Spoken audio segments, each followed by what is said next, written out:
Assalamualaikum. The national team's outstanding performance at the 2023 Asian Para Games APG can serve as an example for regular athletes, especially in the sports of swimming and track and field.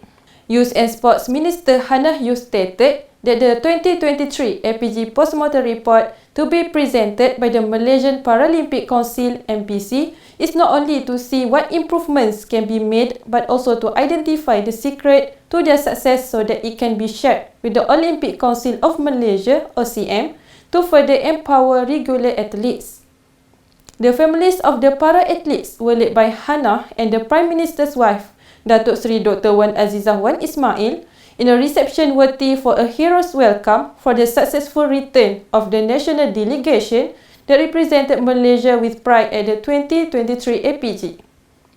Hannah added that her ministry would continue to assist the MPC Secretariat and that the National Sports Council (NSC) will examine the amount that may be provided annually to assist para-athletes in achieving greater success. Malaysia finished 4th in the medal standings in the 2023 APG in Cambodia, behind champions Indonesia, Thailand 2nd and Vietnam 3rd, with 50 gold, 38 silver and 34 bronze. When compared to the 36 gold, 20 silver and 40 bronze medals earned in the preceding competition in Solo, Indonesia, the MPC had earlier stated a target of 33, 51 and 58 medals. In a related incident, Hannah refuted the assertion made by Datuk Michael Wong, head of the Malaysian Canoe Association (MASCA), that the government meddled in the selection of the sports for the September 2023 Asian Games in Hangzhou. The 41st Public University Reserve Officer Training Team PALAPES Master Committee meeting was presided over by Professor Dr. Muhammad Fuad Sa'dan, Vice-Chancellor of University Utara Malaysia UUM at the School of International Studies SOIS UUM. The purpose of the gathering was to review and prepare for the commissioning ceremony in September.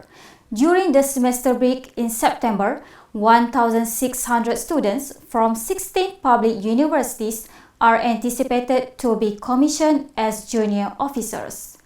Prior to their discussion at the Vice-Chancellor's discussion room, the delegation, including the Chief of Army Training, Major General Dato' Marzuki Mokhtar, toured the University Gallery in the Sultan Salahuddin Chancellery Foyer.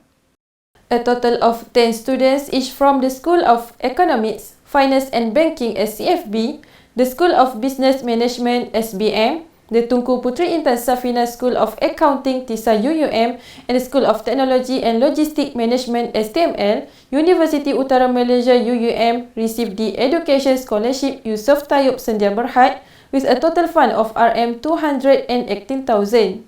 This scholarship is a full sponsorship of RM7,000 per year or RM28,000 throughout the 4 years of study for each student.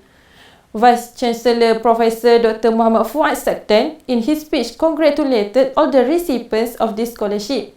He said, the concern and support from Syarikat Yusuf Sendian Berhad is expected to help students who are less able to use this funding for their studies later. May the funding channeled today will benefit the students in increasing their potential and empowering the country's human capital in the future, he continued.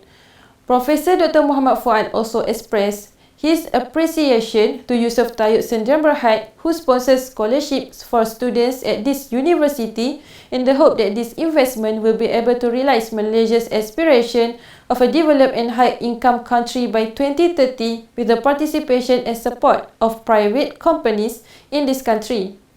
Hopefully, more companies will come forward and help students in the field of education and drive the excellence of this leading management university.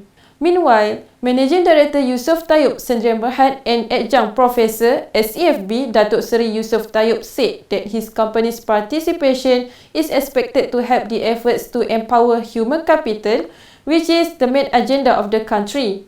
We will always strive to join hands together, especially UUM, government agencies and so on, to support policies that can empower the national education sector, he said.